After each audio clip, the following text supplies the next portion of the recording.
When I made the switch over, I think similar to people were like, DR, leaving, like, what are you doing? You have like everything set up here. Like, you guys, is it safe? Do people ever ask you that? Always. That's that first question. Oh, it can't be safe. Got to say, when people heard that we were buying a place in the Dominican, they just sort of looked at me, what? Because like for years, all you've been saying is Dominican is not the place for me. Don't like it. The resorts weren't good. It's because you didn't discover the North Coast. I did not discover the North Coast. That's why.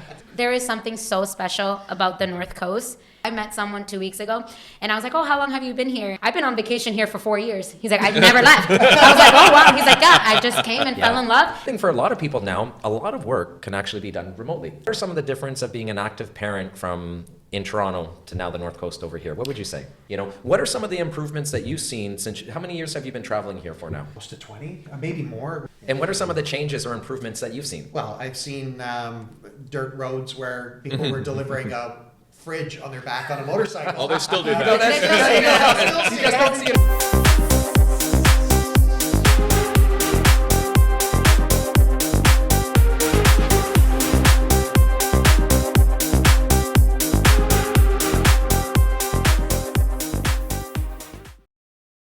Welcome to episode number 5. It's your life, time to live it. And today's episode is a super special one for me because I have some of my favorite people in the world joining us, 2 of my best friends and my partner, Catherine. And today's topic is going to be about property management. And we have some different perspectives because we have Scott. Maybe give a little bit of background on your profession and what you're doing currently. Sure. Currently, I live in Canada near Toronto.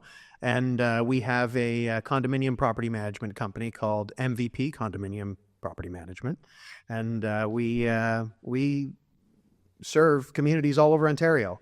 And we are the ones who, when someone has a roof leak or the building envelope has a problem, or an owner doesn't pay their condo fees, or a new owner comes in and needs to set up their stuff, we're the condominium property management that does all of that, all their bookkeeping, all their day-to-day operations for their common elements.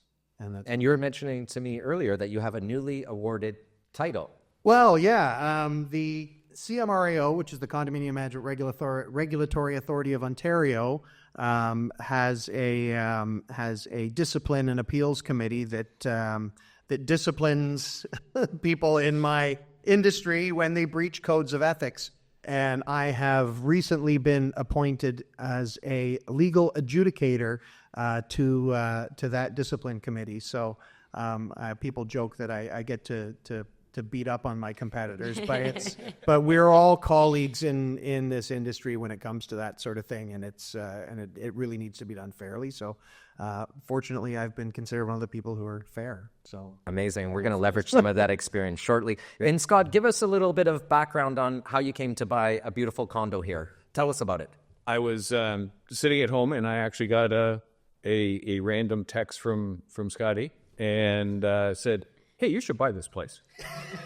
And it actually wasn't the one I ended up buying, but I got excited about it, and my wife got excited, and my son, Travis, and he said, all of a sudden, like 15 minutes later, he goes, we can get a boat, we can get jet skis, we can go fishing.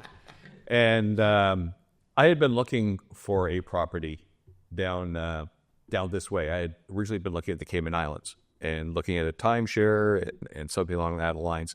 But then when Scott sent me the listing, I went, how much? Or, oh, okay. And then I did some more research, and I think it was later on that week I actually put an offer in on it. Sight unseen, just based on the trust level, obviously, that we've had from previous friendships. But yeah, and then it And describe the unit that you ended up falling in love with. The one I have now, which is not the one I bought. What ended up happening is I bought the place. We did all the paperwork. Everything was fine.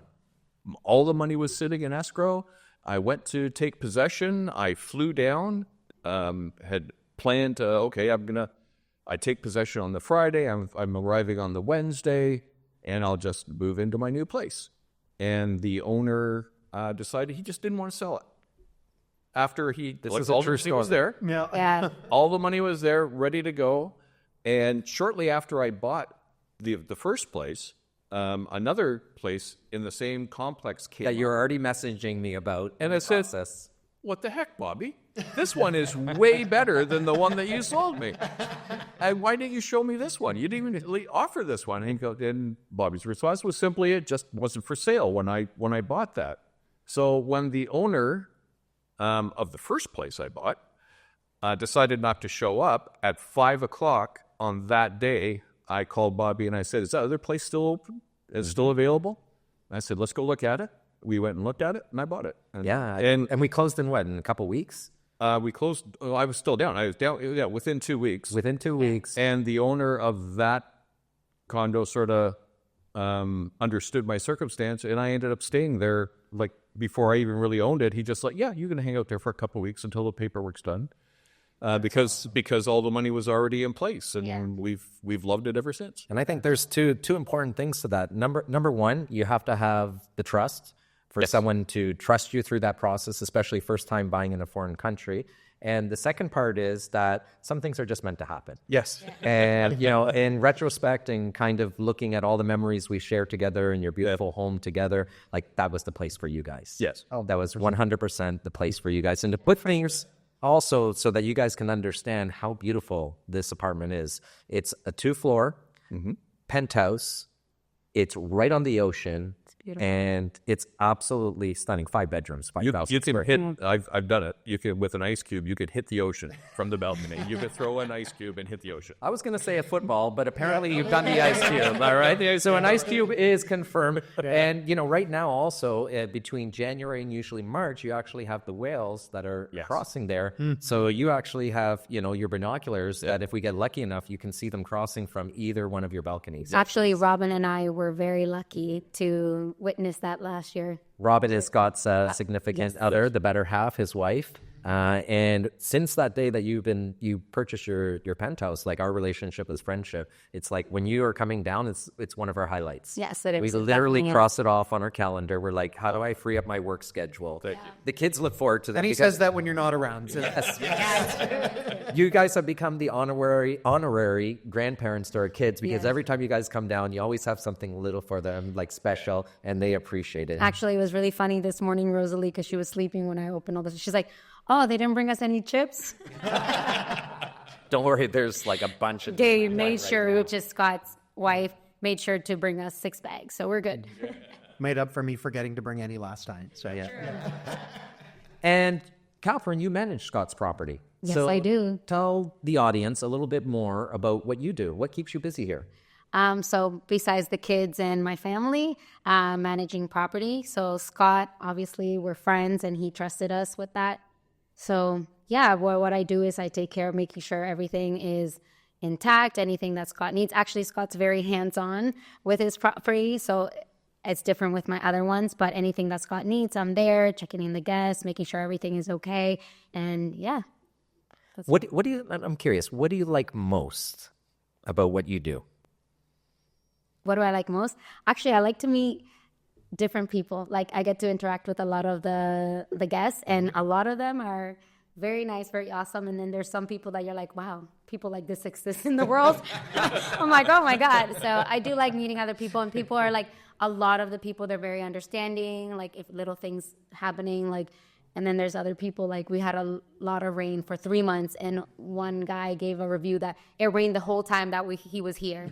And I'm like, well, that's not really like out of my control. So so it's just like that. And, we were recently in Las Vegas, and you actually had some of the clients that you managed their property that we had lunch with, and they were amazing. Those are the relationships that sometimes like you never see coming, and when they're there, you're like, wow, like because of that one little thing, like look at the friendship that you guys had. Actually, these clients were actually recommended to me by SOV. So we're looking Ocean Village, because they were looking for property manager. They're like very nice, outgoing. They trust me. They're like, whatever you think is best. And then they're from Vegas. And then when they came down here, we hung out. Like a lot of my clients is cool because you get to know them, and you're like, oh, I can hang out with these people. Like I like all of them. Like we hang out with all of my clients. So then when we they knew we were going to Vegas. They were actually in Mexico. And then when they got there, it was like a day before we left. And they called us like, we want to take you out. And we're like, okay, we'll meet you there. They came and picked us up, took us to lunch, show us their house. Like, they're such cool people. Like Gian Arlo, I love them. They're really great people. It was a very, very pleasant experience. Like, we had a busy schedule there. Catherine was like, no, we have to go for lunch. I was so happy that I did. Those are the little things that really count. And Scott, when you moved into, she mentioned that you're hands-on, right? Yes. So if we could actually build like a checklist of the little things that you did, because you received superhost status in like record time there, right? What were some of the little things that you could recommend that you've done that have improved the guest experience with your rental? Okay. So when I first got it, and then when I decided we were going to do an Airbnb, I spent about 3 days watching how to run an Airbnb YouTube video out there, and not even the pay ones, because they always say, oh, well, watch this and then pay for my course. I never paid for the course. I just kept watching everybody's starter things. And it basically told you, this is how you make an Airbnb, and Airbnb actually has very good education. Yes, you do. You have a checklist. Do. You have Things that made it easier for me, and things I found out is people will leave the air conditioning on when they leave, 100% all the time. I have all my air conditioners set that I can turn them on and off with my phone. Yes. And I can set the temperature, but I don't bother. I let them set the temperature, and I just turn it on and off with the phone. I have a digital door lock. That's very important. Everyone who has a rental, like needs that. No matter where you are, You a need digital lock, or even like after using a digital lock, our house needs a digital lock. Yeah. Think about how many times you misplaced your keys or whatever it may be, like a digital lock, and with children, or even if you have like someone come and clean your and different stuff, things, yeah. like it's a game changer. It is. There's a few, 2 or 3 different hosting aid programs out there that cost a little bit. I use Guesty. There's another one, PriceLab. We use HostAway. You use HostAway? Yeah. Fine. But if you use with the digital lock, as soon as the customer makes the booking, 3 days before or 2 days before they arrive, the program actually sets the code for the lock. It's pretty cool. Gives them the code, and then the day they leave, it erases that code, so they can't come back. That's right. Nice. But remember, if you give them an early check-in, Yeah. because this happened to us, you need to update the app to reflect an early check-in, because one time I think we had an early check-in over there. Yes. And you're like, the lock's not working. And I was it's like, not opening. freaking It's the out. battery. Oh. Sometimes you blame everything, and then after you figure out, and it's not the technology, it's you. It's the user. Actually, Scott then after called me laughing about it. Remember, you're like, oh, you know what happened? Because I went and opened them with my code. Well, we've been in our business. We've been the kings of going through software that we've never used properly and then given up on. But we finally eventually got to the point where we actually had the infrastructure, the time, and the people to be able to learn the stuff. Yeah. And we're like, okay, we could have skipped all that. Yeah. Yeah. And Scott, a little bit more with what you do from day to day. What would you say? I know that we've only scratched the surface on how they're doing things here, but what would you consider some of the best practices? Or if you were someone like Scott, for example, and you were looking at a community that had bylaws or a condo corporation, what are some of the questions that you would encourage people to ask? Or what are the things that you would encourage them to look for? First of all, I'd encourage anyone who owns a condo anywhere to look at your governing documents and actually read through them. Yeah. Because a lot of the questions that people ask are answered in there. A lot of you have a declaration and a description, and I don't know what it's called everywhere, but it's basically essentially a constitution which sets out, here is your government, because that's what a condominium is. It's a form of government that's below all the other ones, but it's still a form of government. And so if you learn to understand that, then you'll have a set of bylaws, which, those bylaws, boards of directors can get bylaws changed if they get enough of the owners on board. Okay. So as communities change, especially things with communities with aging populations, some of the needs of the owners may change. And if the whole building wants something different, they should have the right to do that. And that's in almost any kind of government. But there's processes and procedures. So if you understand those, and then usually there's a set of rules. Rules are the things that the board says, okay, do this, don't do this, don't do this. You can't have a dog this big. You can have this sort of thing. And your drapes have to be beige. Well, that's a pretty strict one over there. It is. So like those are the things that are in rules, and rules are things that boards basically just say they come up with, and then they send it out, and usually there's a time frame. If nobody objects to it, it becomes the rule.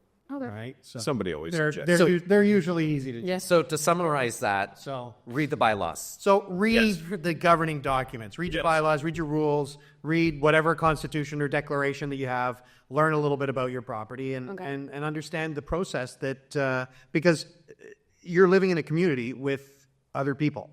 And when people have a detached home and they live by themselves and they want something, they can do it. They can do whatever they want. Yeah. But when you have everybody living together, everybody has to kind of agree on certain things. So when one person wants something and nobody else wants it, well, hey, sorry, that one person may not be able to do that thing. Okay. Right? So you have to understand that you're living with other people and that you're going to have some guidelines that are agreed upon in the past at some point by the people who started that community. And those governing documents also, I highly recommend you read them before you buy, if you can get your hands on them, because even though you might not be able to enforce everything that's in a bylaw or rule, or you might not be able to like force somebody to comply with those things, knowing what the community wants from the owners That's right. is vitally important, because you don't want to move somewhere where you're going to act and be non-compliant with those things and be at odds with your neighbors and the other people that live there. That's right. Right? So you want to live in harmony with, so you want to see what kind of community that is, read the governing documents, and if you're not happy with what's there, there's also a process that shows you what you need to do to go and bring it up and influence it or change it. in Ontario, the biggest thing that people always are telling me is, well, I'm never going to run for the board because it's fixed. The same people who are on it all the time, right? Hear that all the time. So the reason why people think and say that is because nobody else ever runs the board. Yes. And so, of course, the few people who are complaining to me saying, why do I have to be on this board again because nobody else is willing to do it, are the ones who are caring for the community and trying to do things. Yes. But if they're not doing it the way that the majority of the owners want it to be done, then the majority of the owners have the option to elect at the next election somebody who is representing their views. But somebody's got to be there to represent their views. So it's kind of upon every owner at some point to maybe put themselves forth. If they're not happy with the way their community is, do something about it by running for your board of directors of the next election. That makes sense, right? That makes sense. And true or false, the better run the condo board is, the more valuable the property should become. 100%. And it's the other thing I would say to condo boards in particular is when the board speaks, it speaks with one voice. In the room in our board meeting, if we're the condo board and we're arguing over something, and at the end of the day we make a decision, even if I don't agree with it, I'm not going to go to my neighbor and say, yeah, I voted against Bobby and Scott and Catherine. Right? I'm going to support the view of the board, and I'm going to speak with one voice, because that's the strength that you need to have good government. Yeah. And when you do that in a condominium, at the end of the day, maybe you'll make a different decision on something one day, and but if you're all backing each other and together, it's a tough job. Nobody likes it, and it's something that you have to do. And sometimes you have a really successful board of directors that really doesn't need a lot of help. And so even filtering that question one level lower, the people that are selected to represent the condo board are also very important. And I think that's sometimes one of the challenges that we run into when you have a market like ours, where a lot of homeowners, say, for example, are only spending limited amount of time here. That's one, right? So there's, they're not here all the time to observe it. And then somebody wanting to also take on the volunteer role. Because a lot of the people that have invested here are professionals and entrepreneurs and have their hustle and bustle back home. And when they come here, they want to be in vacation mode, not volunteer mode. Yeah. Sure. So I think understanding who sits on the board, understanding the bylaws, making a commitment at least for that one annual meeting per year to attend Absolutely. it. I think those are the keys to not only making sure that you buy into the right property, but you even increase the value of your property by making a difference, by starting to take initiative, right? What are some of the other things that you would put down there that are super important? Like how often should they meet? What are the important financials that they should look for? It's different from community to community. Depends on the size and the needs. Some communities don't have a lot of infrastructure. They don't have a pool. Some of them don't have games rooms or rental rooms, right? That people can book for events and things like that. So some of them do. If you have underground parking, like there's all these things. If you have to have the roof anchors inspected regularly, so there's all sorts of maintenance and all sorts of communication that happens. Usually once a month for most condo corporations is a good meeting schedule. But some of them in smaller communities and that don't need a lot. There's a lot of really well-run condos too, as well, right? There's a lot of people. You hear a lot of complaints about condos. You'd never hear about we have a great condo and everything's good. If those people don't say anything, right? Yeah. They do exist. That I do agree with. Right? I agree with that too. And when you have a community like that, maybe quarterly meetings, and then of course once a year you have the annual general meeting where every owner is invited and everyone gets to be heard. Fantastic. Yeah. And if we had to put a number on the times that you visited in the last 4 years here, you got a lot of frequent flyer money here. I have a lot of points. I'm platinum now with WestJet because we come down so often. We were, other than us traveling other places, the only reason we don't come down because we're going somewhere else. That's all right. I'm semi-retired, but we've been coming down at least for 1 or 2 weeks every couple of months since we bought the place. Mm-hmm. The only times we don't come down is when it's rented. If we can't make it, it's rented. That's the way it goes. But I will absolutely. I'll see if there's an opening in the calendar, and I'll just say, nope, close now. I'm going. Yeah, exactly. Yeah. And I know that you had your son and your daughter visit recently, Yes. which is exciting. We had a blast. Yeah. So much Walk fun. us through like that week that they spent with you. What were the things that when your family came down, these were like your go-to items as far as making sure that they had fun and they got to see a part of the island over here? That was very easy. We did Monkey Jungle. Love Monkey Jungle. They were older. We went golfing. That's always important. I was saying yesterday at dinner over there, next time your son comes, he's going to have to bring his clubs. His old clubs, Because yes. Scott's a well-built man and has nice size to him, but his son is even He's bigger. like 6'7". And there were still clubs there, I think, are meant for like people like me and Scotty over here. So they're like normal size. So I think the whole 18 rounds, he was like bending over and they looked like a toothpick on it though. He still had a good game and us, but I don't think those were the right size clubs. He liked it here so much. He says, I'm buying a new set of clubs for back home. I'm bringing mine down and just leaving them down here. That's a good Because he plans on coming a lot more. And it was through you that his friend, Snap-on dealer in Peterborough, That's right. had Katie. contacted, had asked and wanted to talk to me. He goes, I'm looking at a place in Sosua, maybe, and can you? And he had all the normal questions: is it safe? And how about English? And what's the money? And of course, absolutely safe. Money's a piece of cake. Cash is king. Yeah. It's just spectacular. It's family friendly. The locals are so incredibly welcoming. And he bought a place. Yeah, you did. Ocean right next to me. Right next to you. And I manage their property. Yes, So. yes. There's that Yeah, property you do a also. good job of keeping everyone close over there. That's the key, right? And you manage their property. So talk a little bit about what are you doing to manage their property and where have you seen it start and where do you see it going now? So it started very slow. I don't know why, but now it's picking up a lot. Like she has a lot of direct bookings. While we were talking, and she just like talks to people and like, yeah, I have a place in the Dominican, and they're like, oh, really? Like, do you rent it out? She's like, yeah, I have like this best property manager. She said that, by the way. And then she just gets them, gives me the dates, we block them off, gets me their email, and then we send everything. So thanks to Thomas and Adela and HostAway, everything gets sent out to their emails. Like Scotty was saying, their code, Wi-Fi, password, everything they need to know. We also have a digital guidebook, thanks to Scott. Yeah. So yeah, that's what we do. And now it's really picking up. She just messaged me today. She's like, hey, I need you to block these dates because I have another direct booking. So right now she started out slow, but now it's picking up with the Airbnb and with her direct bookings. So now she's till mid-March. And they were coming like every 2 months, but now they can't.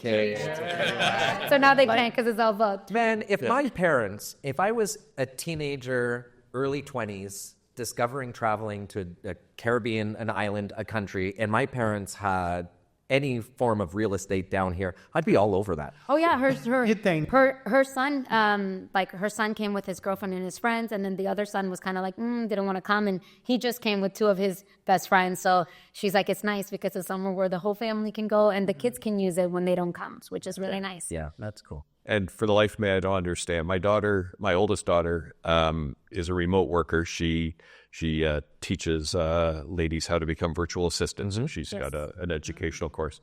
But she was big into van life. She lives in a Mercedes Sprinter, which is parked at my shop and minus 20 degrees. Wow. Why she's not down here, I have no idea. Like I offered, I said, listen, it's vacant. If you want to go, I'm paying to keep it up. Oh my goodness. And no, we'll just stay here. I'd It's be just all like, over that. oh yeah, I don't get it. Even if Hey, a lot of people ask me too, like when they're here and they're like, why didn't like one of my best friends, after so many years, the boating, lodge with him, like Danny's finally, we broke him down. He's arriving on the boat. Like, but this was like, This is going to be awesome. this was every time we come back down and having the conversation. And I think sometimes people don't know what they don't know. Yeah. yes, Right? Exactly. Until they actually break through. And I don't know if you want to call it, we discussed it before, fear or whatever it may be, until they come and they see it for themselves outside of a hotel, an all-inclusive, Yeah. and be like, wow, this is a beautiful island. It is a beautiful island. Activities are great. Food is diverse. Affordability, right? Like, look at yesterday. We went out for dinner. I don't know how many of them was us, right? We were, there was a lot of us. Many. And lots of drinks. More than 10, I think 12. Yeah. I said, before we started, I said, is there anything that we should touch on? And Catherine's like, don't give me anything to do with math. I did. And don't worry. It was more than 10, all right? Yeah, it was But more than no one 10. was holding back. We had a couple appetizers. I think we have a few Coronas. We had a bottle of rum on the table. It was something everyone got their own thing to eat, and the bill was like $200. yeah, $200, like on the beach. Yeah. yeah. Like, where can you go in Toronto, or where to get a bottle? Just a bottle. For $200. And the temperature yesterday was absolutely perfect. It's my I don't know. It was like, favorite thing about living here is that I don't ever have to wear long pants. yeah, flip flops. I know you guys can't see it, but I think we're pretty much we're all walking the flip flops over there. Yeah, definitely. And not everything is sunshine and rainbows, right? Like, I know when Ed and Katie bought their place, and Scott talked about it also, there was a little hiccup there, and we had to switch and pivot, and we got the right one. Also, when Ed and Katie bought their Airbnb too, number one, any business takes time to develop. Yeah, Yes. exactly. Airbnb, if you're looking at it for a rental one, understand that it's a business. Yeah. It's going to take time. When people are booking, they're booking in advance. Exactly. They're making plans with their family. And then you also have a component when you work with RealtorDRs that we have our clients who are coming in, so we have direct booking. Then you as a host or the owner can also promote it. Yeah. And then you have your bookings coming. And when somebody has a great experience, what happens is that you have word of mouth. Yes. And then you have people returning for a second time, a third time, a fourth time. Yeah, clients. We have back and clients back and back. I've had somebody back 3 times. Yeah. Yeah. We've had this one guy, Hassan, he's been to my other client's, Carmen Troy's condo, like 5 times already. And we had then we have the gentleman and my other clients, he came last year for a month and a half, and this year he's here for 2.5 months. Wow. And he messaged me right away, and he was like, I want to stay there again. Like, is it available? And I'm like, yeah. And he booked like right away. He booked, I think, 2 weeks after he got back home. Perfect. Yeah. Yeah. Yeah. So Definitely. And, if you're interviewing, let's say Catherine was out of the picture, or even you guys too, if we put our heads together, what were a couple of the questions that you would ask for a property manager? If somebody's going through that interviewing process for someone. Well, I would ask if they were going to take care of renting it. As you said, I'm a little more hands-on, so I take care of that part. Right. But Catherine would absolutely take care of You that. tag team them to do a good job. Yeah. we did a job. Maintenance. Are you able to, or have people available to do maintenance, like on the spot, because stuff breaks down in it? Yeah. And if you've got guests, it needs to be fixed, or they need to know that you're doing your best to get it fixed, or you're Exactly. going to get a bad review. Yeah. Very, very Very important. important. Yeah. And just knowing that, I may have to call you at 3:00 in the morning. Something may happen. Yeah. Pipe may leak, something, and you're my contact. That's Yeah. right. You need to be available for that. Can you do that? Because I've seen and met some people down here who are calling themselves sort of property managers, but it's a part-time side hustle hobby. kind of thing that they're doing. And they're more interested than committed. Yes, Exactly. exactly. So you have to be careful on that and get somebody with reviews and check the reviews and if you can, check the people who left the reviews. Yes. And find out, do you still feel this way? Or do you exist? And, Or do you? and I'm going to add another one for you Yeah. that may get overlooked, right? But the fact that Catherine is bilingual. Oh, that's Yeah. sorry. Like That's massive. That's Yes. almost like an absolute, because Yeah, you're going to have absolutely. a diverse clientele coming. And believe me, if you need to Yeah. jump on the phone or have a conversation or explain to them how to connect to the Wi-Fi, Yes, Yeah, that's a big one. and they don't speak English, Yeah. like it's challenging. it is. Google Translate only does so much. It only does so much. For now, who knows? Elon Musk may have one of those chips soon. Yeah, The yeah. moment that he gets one of those for the other languages, or Mike, sign me up. Yeah. I'll go on that program. And Scott, what would you? Well, back to Scott nailed it actually when he said that if you have a pipe burst in the middle of the night or something like that. The thing that I always like to brag about in our business is that when my clients pick up the phone and call me, I answer. Right. Yeah. And I think if you can do that, then you're probably just by that one thing alone Yeah. head and shoulders above most of your competitors. Yeah. Yeah. Yeah, Of course. very true. And Picking up the phone. And I think there's two components also to this, right? Like if I'm working with Catherine to help her understand how to structure her business more. One is she's the component between the guest and the host. So there's a different form of relationship that she's going to have with the homeowner, okay, and making sure that she's making sure you're happy. And then the guest, because sometimes guests, although they may want instant response, there's things that require instant response and instant attention. Yes. And there needs to be a start time and a cutoff time. Yeah. And, one of the things that I've been working with Catherine is to understand what's the reasonable amount of time that's not going to influence their experience on there, and make sure that you lay that out, right? If it's a leak or if it's something that's an emergency, of course, everything stops and it gets looked after. But like simply if it's a light bulb's out, okay, that can wait until Yeah. right? Or I lock myself out of one of the washrooms and it's 10 p.m. at night. You know what I mean? Yeah. Like there's a certain type of division that you have to make sure that you Yes. have and understand what's urgent, okay, and what needs to be taken care of immediately, and then also what can be delegated or postponed to a reasonable service time.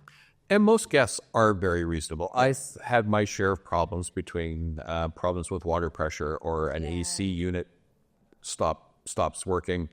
As long as you let them know, and if they ask you or when they complain about it or contact you about it, if you respond right away and at least say, I'll get right on this, and then get back to them after you find out. Like, okay, Yeah. I called the guys. He can't get there till tomorrow. Yeah. I said, may I suggest leaving your door open and turning up the air conditioning in the other rooms so it'll cool that down, or bring the fan in and help that. And generally, 99 times out of 100, they're like, that's, we're not happy, but okay. Yeah. They get it. Yeah. Right. There's a certain level of finesse that I was comes just gonna right along with say, that, yeah. right? And just like what Scott said, like just let them know that we see you, we hear you, and we're gonna get it. We're gonna working on it, and it's great like that. I have one guy, Franklin, who I will call at any time, and he will show up.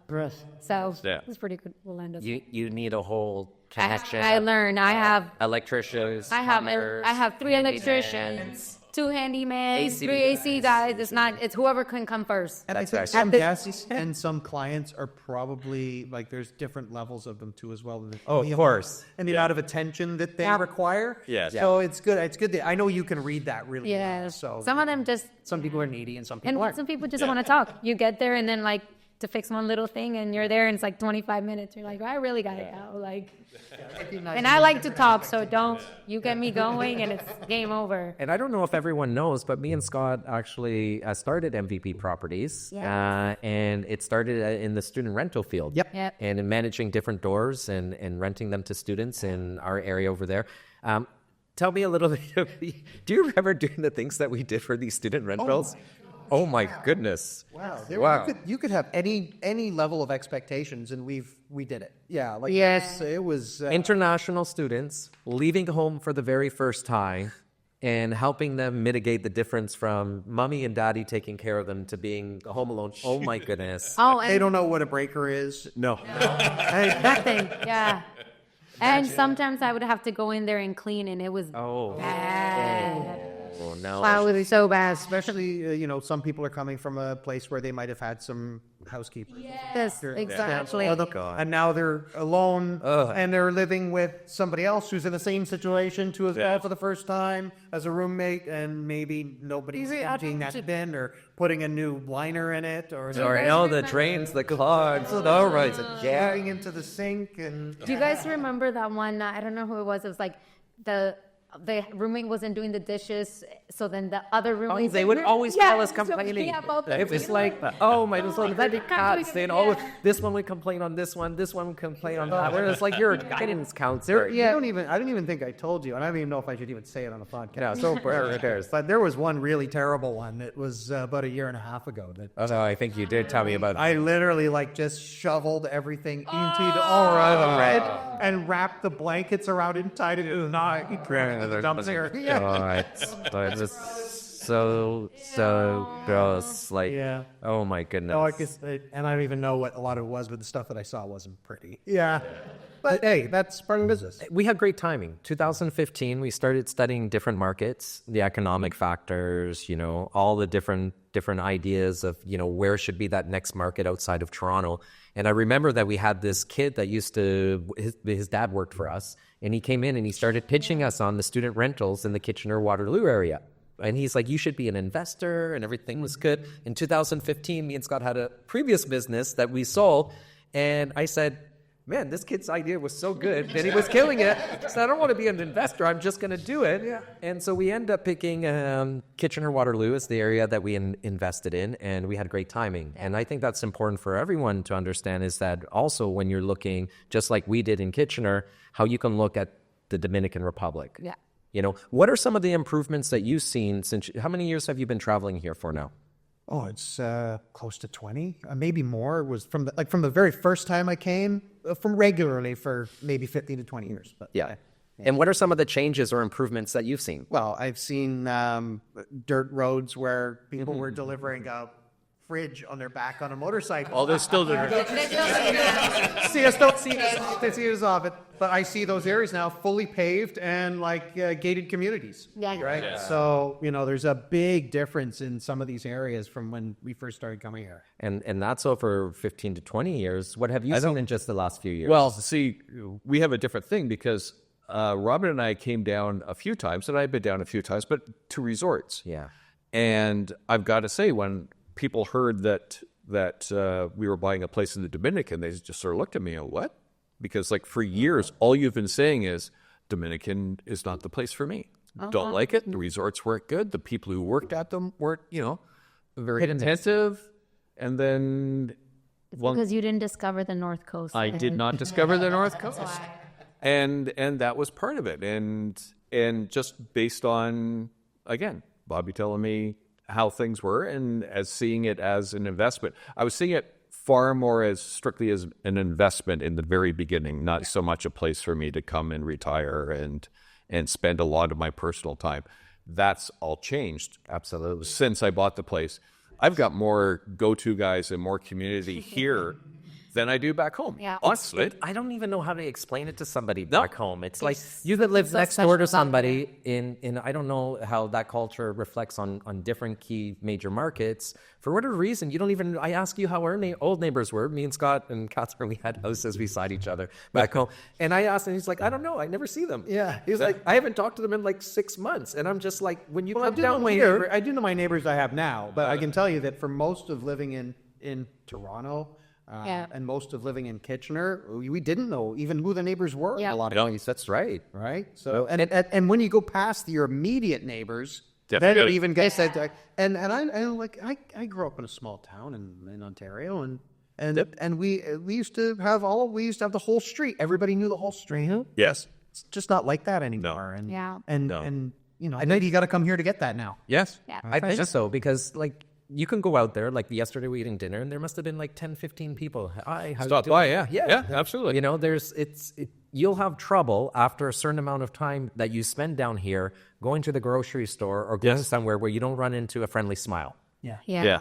And there's a warmth to that. And I don't know if that has just to do with maybe the climate or the sunshine or the little bit of salt in the I air. think it definitely has a lot to do with it. I do. There's something when you can wake up in the morning, in your case, and your case right now. In my case, actually, right now, too. Yeah, if you can hear the waves. Yeah, you can hear that. Right? And you can hear the birds chirping. Oh, it's nice, Robert. Like just doors were open last night. No air conditioning, no nothing. Doors open, just the ocean waves. Climate, time of the year, this is like my favorite time. Yeah. Right? It's not cold at all. I call it a little bit fresh in the morning. It's nice. Like In the breeze. Oh, Canadian is hot in the morning. Yes. There's nothing fresh. But it's nice. It's beautiful. I'm not saying it is a bad thing. It's just, but yeah. And I always tell Scotty, because we do a lot of boating in the summer for years, and I'm like, how many days a year do we get it when the temperature's just right?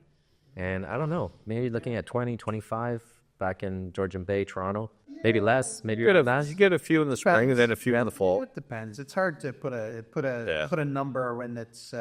I can't put a value on that because they're so precious those times. Yes. When you have a cold winter, like you really gotta not talk bad about any of the good days. We get lost. But yeah. And Catherine, you're born here. yes, You're Canadian. You moved to Canada when you're how old? 7. 7. All right. Yeah. And for people that don't know a little bit about our history, I think it's really unique. Maybe tell them a little bit how we met for the first couple times. Okay. So we met in 2000. Well, we were coming to. She knows all the dates, by the way. Yeah, I do. So April 2008, we were coming to the Dominican with my family to La Romana because we're from Santo Domingo. So we can't get a direct flight from Canada. And he was going with his friend Mike to the resort. And I saw him and I thought he was very cute. And mind you, we were rolling deep. Like it was like my mom, all my cousins. It was like a big It was a real thing. Dominican family thing. And like 100 luggages. It was crazy. And then actually, which is really funny story. She must have been like 18 at the time. He actually was. Super young. I noticed her. Yeah.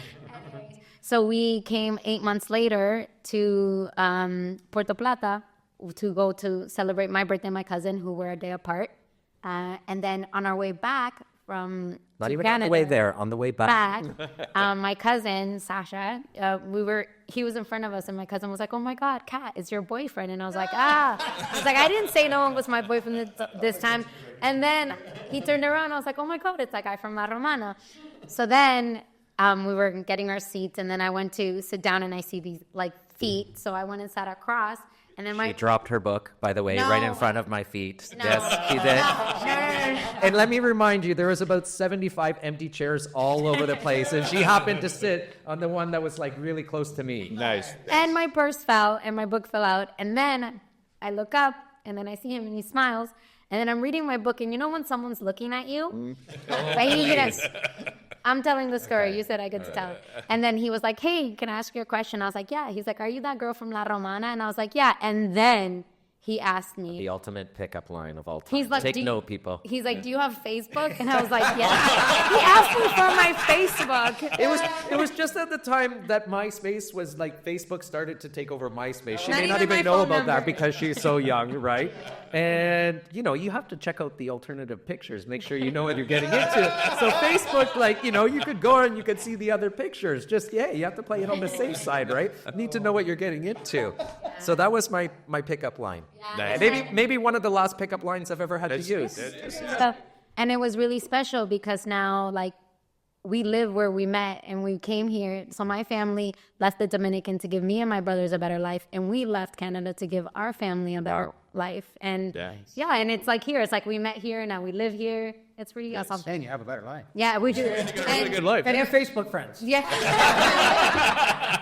But there is something so special about the North Coast that, I don't know, it's so hard to describe it. It's like a vibe, it's a community. You feel it. Like I met someone 2 weeks ago and I was like, "Oh, how long have you been here?" and he was from Singapore. He's like, I've been on vacation here for 4 years. He's like, I've never left. I was like, oh, wow. He's like, yeah, I just came and fell in love and have been here on vacation for 4 years. Oh, wow. Nice. So it's pretty cool. I can guarantee it, when you guys are driving back to the airport to go home, there's going to be this little seed of thought in your mind that's like, I wonder if I could extend it a couple of hours.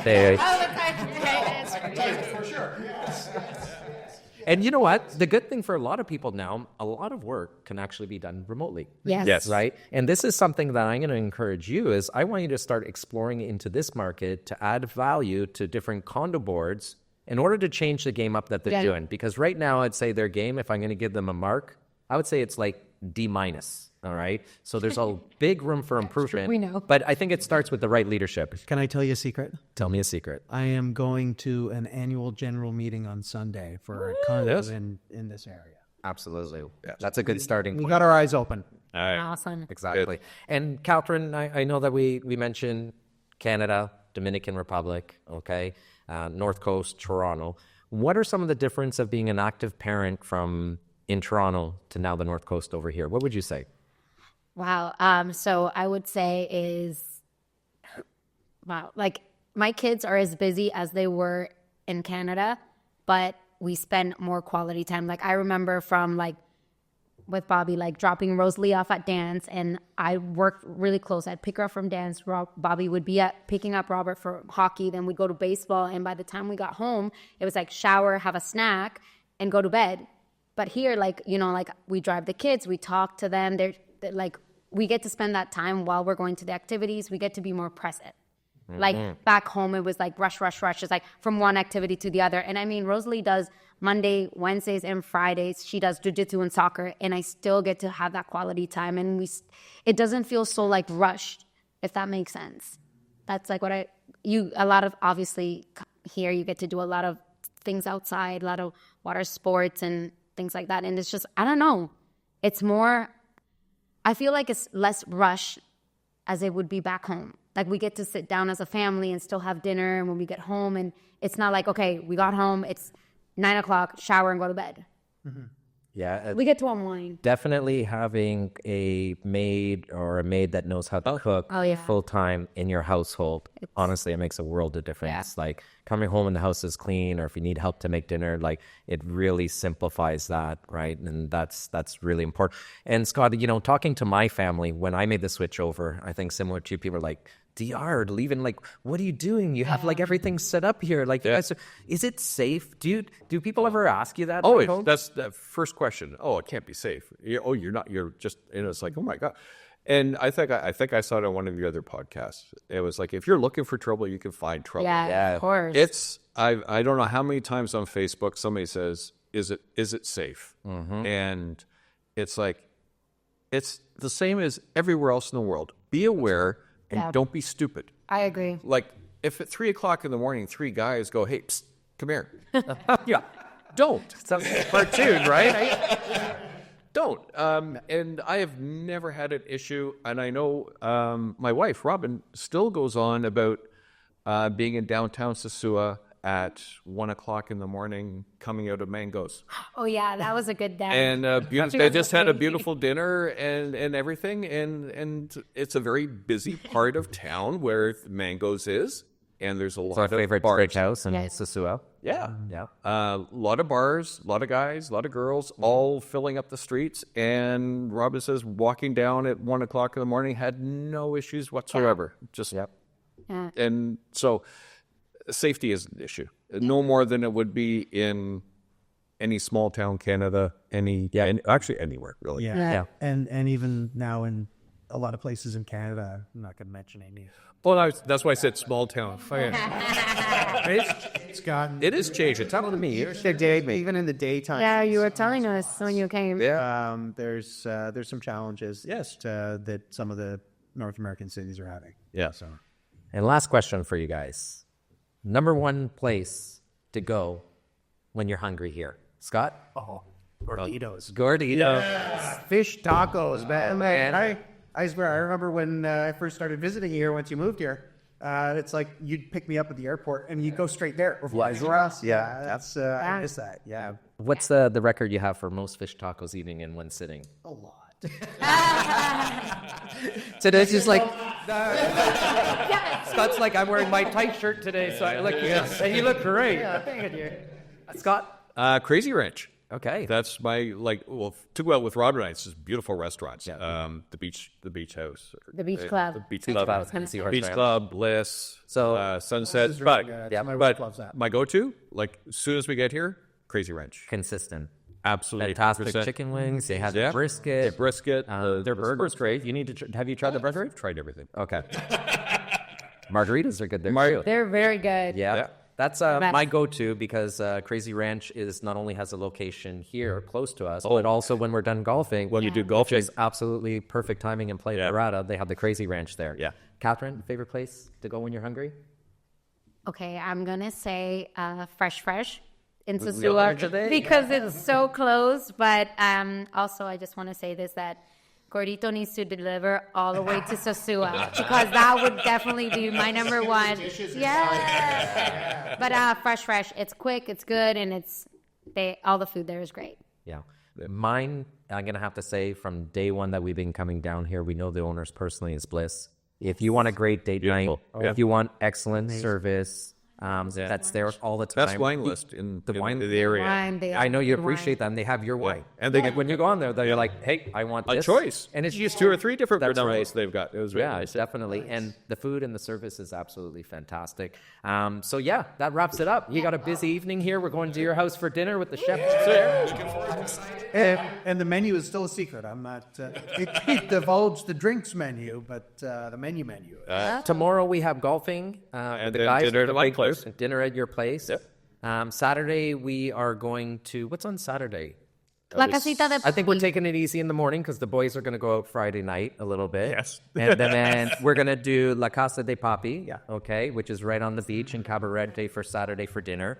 Sunday, I know we mapped it out. What are we doing Sunday? We're having Is that a the sancocho barbecue? at our house. The beach barbecue. Surfing, sancocho, and a little too. backyard golf. So if anybody wants to learn of how their week should look like here, That was just it, right there.